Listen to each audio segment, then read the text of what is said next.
Hey everybody, welcome to Kimmel's Irish Pub. Time for another movie review. Tonight's movie, The Virtuoso.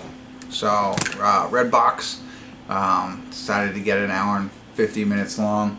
There's two IMDb synopses. The first one is like a poem, but ultimately it's about an assassin that comes to a small town and creates a lot of deceit, deception, murder, all that kind of stuff. So I don't know.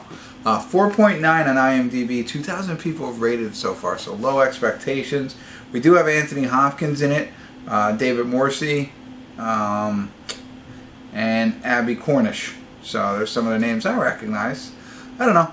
I'll see what it's about. It's an action crime thriller, so see what it's about. Give you a better idea, so you don't have to read either one of the synopsises from IMDb. And then ultimately, I'll let you know what I think.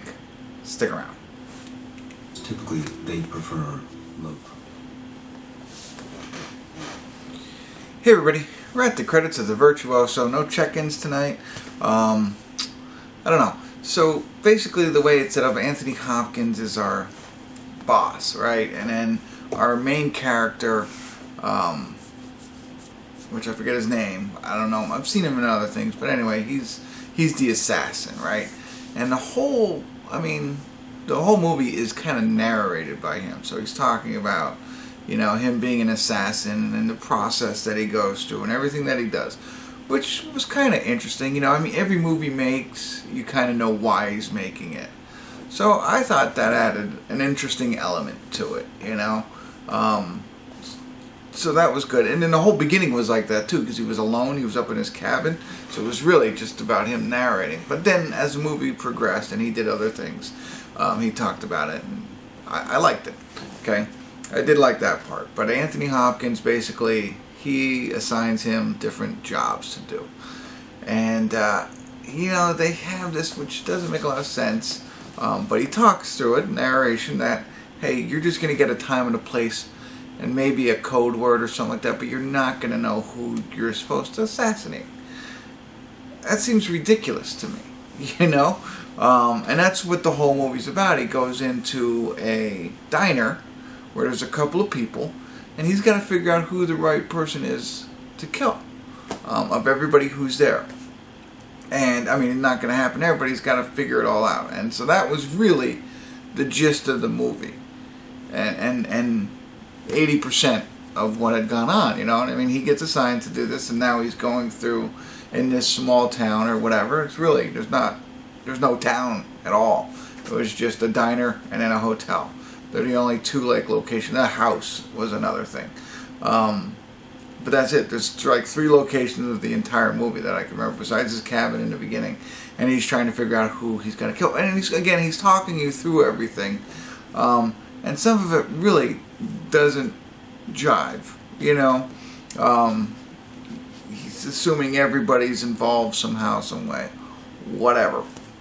So that put me off, because, how do you go in to assassinate somebody and they don't give you the name or anything like that you have to go in and figure it out, like it's a game?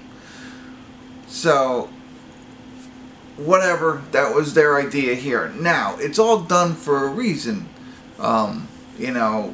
it's part of the whole movie plot and stuff like that. Ooh, Pennsylvania Film Office. This must have been filmed here in Pennsylvania somewhere. That's pretty neat. I didn't pick up on that, but oh well. It is kind of woodsy. But regardless, so then they set you up for, the big aha, oh, okay. And while that was somewhat interesting in what they did, it's not enough to save the film. If you watch the rest of it, it's like, ugh, I get it, and that helped what they decided to do with everything. And then even in the final ending, I was surprised with myself. And that was a good thing, I think, not to elaborate any further, but the aha, and then the actual ending of a dramatic climax, if you will, were good. And that probably gets most people to maybe a 5. But the rest of it leading into it is really poorly done, Not so much about the acting or anything like that. I mean, like I said, I like the narration. I thought him as an actor was okay. Like, there's points where he's trying to act like a regular guy and trying to practice in the mirror what his face looks like when he interacts with people, you know.